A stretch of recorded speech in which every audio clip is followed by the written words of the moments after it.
আসসালামু আলাইকুম রহমতুল্লাহি ওয়া বারাকাতুহু। আলহামদুলিল্লাহ ওয়াসসালাতু ওয়াসসালামু আলা রাসূলিল্লাহ, আম্মা বা'দ। আউযু বিল্লাহি মিনাশ শাইতানির রাজীম। বিসমিল্লাহির রহমানির রহিম। সুপ্রিয় দর্শক, আমরা যে আলোচনার আছি বা যে আলোচনা আমাদের চলতে আছে, কেনা বেচা, ব্যবসা বাণিজ্য, বিভিন্ন পর্যায়ে আলোচনা আমরা করতে আছি।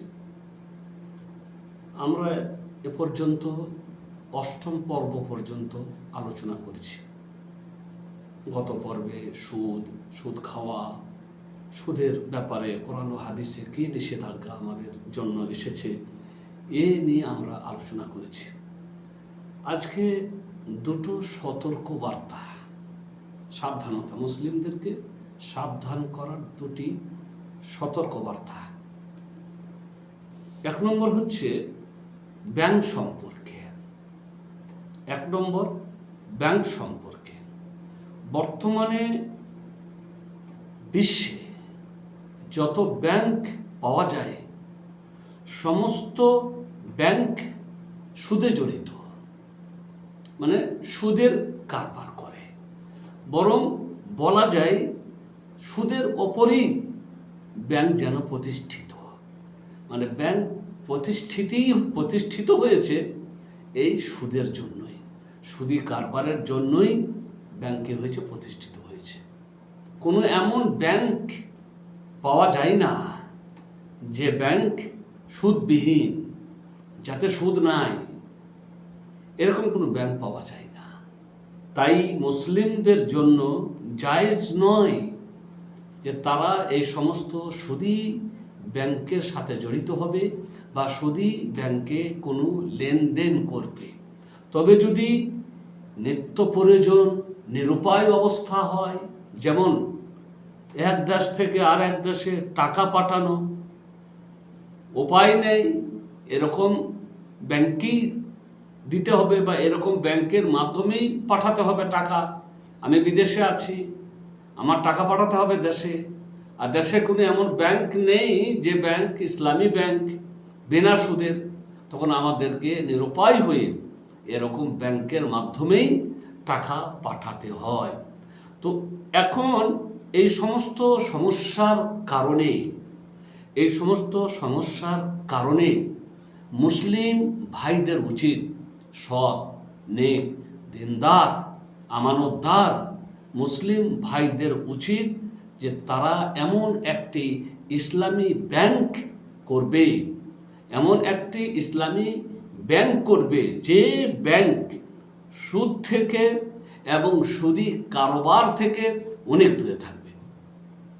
এমন একটি ব্যাংক করবে বা এমন একটা ব্যাংক চালু করবে কিছু মুসলিম ভাইরা মিলে সততার সাথে, যে ব্যাংকে কোনো সুদি লেনদেন হবে না, যে ব্যাংকে কোনো সুদি কারবার চলবে না। তার একটা চিত্র মোটামুটি কিভাবে এটা হয় বা কিভাবে এটা করা যেতে পারে। তো বলা হচ্ছে যে যেখানে মানুষ বসবাস করছে, যে শহরে, যে জায়গাতে তারা আছে, যে অঞ্চলে তারা আছে, সেই এলাকার মুসলিম ভাইয়েরা একত্রিত হয়ে একটা ব্যাংক খুলবে, ছোটখাটো একটা কিছু, যার নাম দিবে খাজানাতুল জামা, মানে যৌথ কোষাগার, যৌথ ভান্ডার, এরকম একটা নাম দিয়ে যৌথ কোষাগার বা যৌথ আপনার ভান্ডারের নামে একটা ছোট্ট মানে সংস্থা রূপে চালু করবে। সেখানে তারা এই সংস্থাটাকে, এই ছোট্ট এই যৌথ ভান্ডারটাকে, এটাকে চালানোর জন্য, যৌথ কোষাগার এটাকে চালাবার জন্য একজন সংরক্ষণশীলকে নির্বাচন করবে, দায়িত্বশীল। তার দায়িত্ব হবে এই কোষাগারের এই ভান্ডারের হেফাজত করা। সে এটা পরিচালনা করবে, তার কার্যকলাপ পরিচালনা করবে। এবং এই কোষাগার যেটা খোলা হলো, এই কোষাগারের নামে যে একটা আমরা কিছু খুললাম, এখানে কিছু জমা হবে টাকা পয়সা, এই কোষাগার বা এই ভাণ্ডারের একমাত্র উদ্দেশ্য কি হবে সেটা আমরা এক আলোচনায় নিয়ে আসছি। আসল উদ্দেশ্য, একমাত্র উদ্দেশ্য কি? আমরা একটা কোষাগারের নাম দিয়ে খুললাম, সেখানে আমরা সবাই টাকা পয়সা জমা রাখবো, যেখানে কোনো সুদি কারবার থাকবে না। এই ব্যাংকটা, ছোট ব্যাংক যার আমরা নাম দিয়েছি কোষাগার কিংবা যৌথ ভাণ্ডার, তার দায়িত্ব কি হবে? এক, সে কেবল মানুষের জমা, যে টাকা পয়সা জমা দিতে আসছে, টাকা পয়সা জমা নেবে, তার সংরক্ষণ করবে আমানতের সাথে, বেদুন মোকাবেল কোনো রকমের কোনো কম বেশি দেওয়া ছাড়া। মানে আমি জমা রেখেছি, আমার কাছেও কিছু নেওয়া হবে না, এবং আমি যখন টাকা নিব তখন অতটাই টাকা পাবো যতটা আমি জমা রেখেছি, তার কোনো বিনিময় দেওয়া হবে না বা কোনো বেশি করে কোনো কিছু দেওয়া হবে না। 2 নম্বরে ঋণ, লোন দেওয়া বা ঋণ দেওয়া। অতএব ব্যাংক মুসলিমদেরকে লোন দেবে কতটা? যতটা দেওয়া তাকে উচিত, তার আমদানি এবং তার উপার্জন অনুপাতে। একটা মানুষের মাসিক আমদানি কত, সে এসেছে এই কোষাগার থেকে লোন নিতে, তাকে এই কোষাগার থেকে লোন দেওয়া হবে তার আমদানির দিকে লক্ষ্য করে এবং তার উপার্জনের দিকে লক্ষ্য করে। ও যতটা আমদানি করে সেইভাবে, যাতে করে সে পরিশোধ করতে পারে। তো মুসলিম ভাইদেরকে লোন দেওয়া হবে তাদের উপার্জন এবং তাদের আমদানি অনুপাতে। 3 নম্বরে এই কোষাগার আরো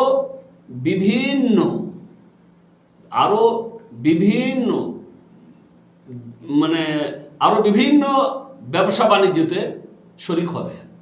এই কোষাগার ইনভেস্ট করবে কৃষি কাজে, ব্যবসা বাণিজ্যতে, শিল্পায়নে এবং আরও অন্যান্য যে কোনো জায়গাতে, যেখানে মনে করবে যেখানে আমরা যদি আমাদের এই কোষাগারের পয়সা লাগাই তাহলে আমাদের লাভ আছে, লাভ আসবে।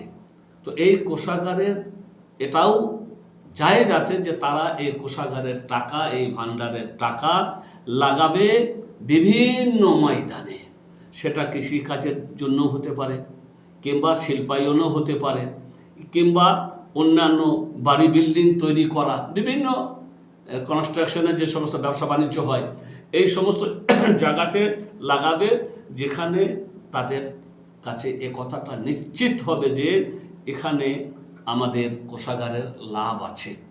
তো এটাও করতে পারবে। 4 নম্বরে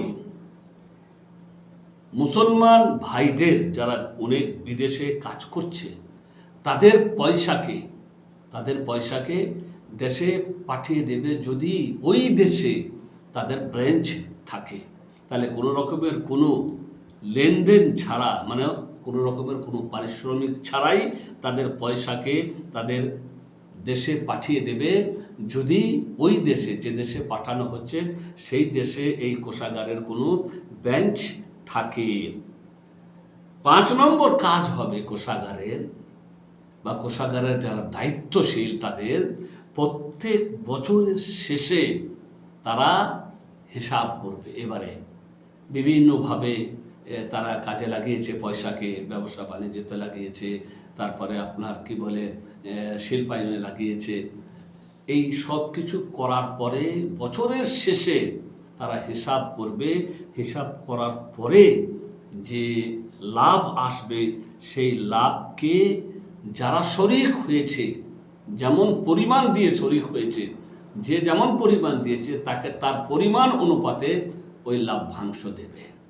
কেউ 2 লাখ টাকা দিয়ে শরিক হয়েছে, কেউ 1 লাখ টাকা দিয়ে শরিক হয়েছে এই যৌথ ভাণ্ডারে, তাকে এই টাকা থেকে যে লাভটা এসেছে, যেহেতু কোষাগারের টাকা আরও অন্যান্য জায়গাতে ইনভেস্ট করা হয়েছে, কৃষিকাজের, শিল্পায়নে আর অন্যান্য ব্যবসা বাণিজ্যে, কনস্ট্রাকশনে, এই যে বিভিন্ন কাজে আমরা ইনভেস্ট করা হয়েছে, অতএব বছরের শেষে এবারে পুরো হিসাব করবে।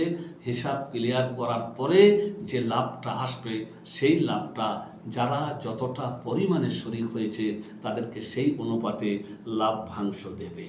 এই ছিল প্রথম সাবধানতা, প্রথম বার্তা। দ্বিতীয় বার্তা তামিন সম্পর্কে, ইন্স্যুরেন্স সম্পর্কে বলা হচ্ছে, এতে কোনো দোষের না যে প্রত্যেক মুসলিম শহরে নেক এবং দিনদার মানুষেরা, প্রত্যেক শহরে যে যেখানে আসে সেখানকার মুসলিম সৎ দিনদার মানুষেরা একটি সুন্দুক কায়েম করবে, নাম সুন্দুক, এবং সেই সুন্দুকে তারা তাদের মাসিক আমদানি হিসাবে পয়সা রাখতে পারবে। যার যতটা মাসিক আমদান সে অনুপাতে সে বলবে আমি এতটা করে এই সুন্দুকে রাখবো।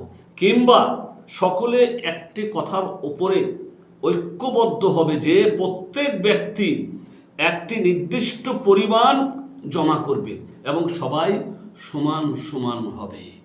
মানে একটা নির্দিষ্ট পরিমাণ জমা হতে হবে, কিংবা আমদানি অনুপাতে, যেটাই বলতে বলা হচ্ছে, হয় আমদানি অনুপাতে তারা জমা করবে, যার যতটা আমদানি, কেউ 100 টাকা দিয়ে, কেউ 200 টাকা দিয়ে, যার যতটা আমদানি, কিংবা সবাই ঐক্যবদ্ধ হবে যে না, আমদানি হিসাবে না, বরং আমরা একটা নির্দিষ্ট পরিমাণ আমরা জমা করব এবং এতে সকলে সমান সমান হবে। সমান সমান মানে হচ্ছে যে যখন কারো প্রয়োজন পড়বে, আর এটা কিসের জন্য বলা হচ্ছে যে এটা হবে খাস বা একেবারে নির্দিষ্ট যারা শরিক হয়েছে তাদের জন্য ওয়াকফ, মানে যারা এই সুন্দুকে পয়সা রাখছে, প্রত্যেক মাসে মাসে পয়সা রাখছে, প্রত্যেক মাসে মাসে 100-200 করে রাখছে, তো এটা হবে ওয়াকফ তাদের জন্য যারা এতে পয়সা রাখছে। কিসের ওয়াকফ হলো মানে হচ্ছে যদি যারা শরিক হয়েছে তাদের উপরে কোনো রকমের কোনো অঘটন ঘটে যায়, কোনো রকমের কোনো অঘটন ঘটে গেছে, পুড়ে গেছে, মাল নষ্ট হয়ে গেছে, কিংবা শারীরিক মানে কষ্ট, শারীরিক অসুস্থতা ইত্যাদির কারণে তাদের টাকা পয়সার দরকার, তখন এই সুন্দুক থেকে তাকে দেওয়া হবে, যারা শরিক হয়েছে তাদেরকে এই সুন্দুক থেকে দেওয়া হবে, যাতে করে আর্থিক সাহায্য পেয়ে তার ব্যাপারটা সহজ হয়। আশা করি বুঝতে পারলেন, একটি সুন্দুক যেটা কিছু সৎ মুসলিম ভাইরা প্রতিষ্ঠা করেছে এবং এই সুন্দুকে হয় আমদানি অনুপাতে পয়সা রাখবে, আর না হয় সকলেই বলে দিয়েছে, একমত হয়েছে যে ভাই আমরা সকলেই এতটা পরিমাণ করে পয়সা এই সুন্দুকে আমরা প্রতি মাসে রাখব। এটা তাদেরই মাঝে শুধু থাকবে যারা শরিক হয়েছে এবং তাদের জন্য এটা ওয়াকফ হবে। এদের মধ্যে কেউ যদি বিপদগ্রস্ত হয়ে যায়, কোনো অঘটনের শিকার হয়ে গেছে, তার বাড়ি পুড়ে গেছে, কিংবা সে বড় মারাত্মক রোগে আক্রান্ত হয়ে গেছে, তখন এই সুন্দুক থেকে তাকে আর্থিক সাহায্য করে তার সমস্যা সমাধান করা হবে। তবে এখানে একটা জিনিস শুধু আমাদেরকে খেয়ালে রাখতে হবে যে 1 নম্বরে যে এই যে সুন্দুকে আমরা পয়সা রাখছি এর একমাত্র উদ্দেশ্য হচ্ছে আল্লাহর সন্তুষ্টি কামনা। মানে এই নয় যে এখান থেকে কোনো লাভ আসবে বা এখান থেকে কোনো আমরা আর্থিক কোনো বেশি টাকা পাবো, তা না, শুধুমাত্র আল্লাহর সন্তুষ্টির জন্য। আমিও টাকা রেখেছি, সেও টাকা রেখেছে, কয়েকজন মিলে আমরা টাকা রেখেছি, সবারই তো আর বিপদ হবে না, কোনো একজন ভাইয়ের হয়তো বিপদ হলো, সেই ভাইকে এই সুন্দুক থেকে, এই টাকা থেকে দিয়ে তার চিকিৎসা করানো হবে।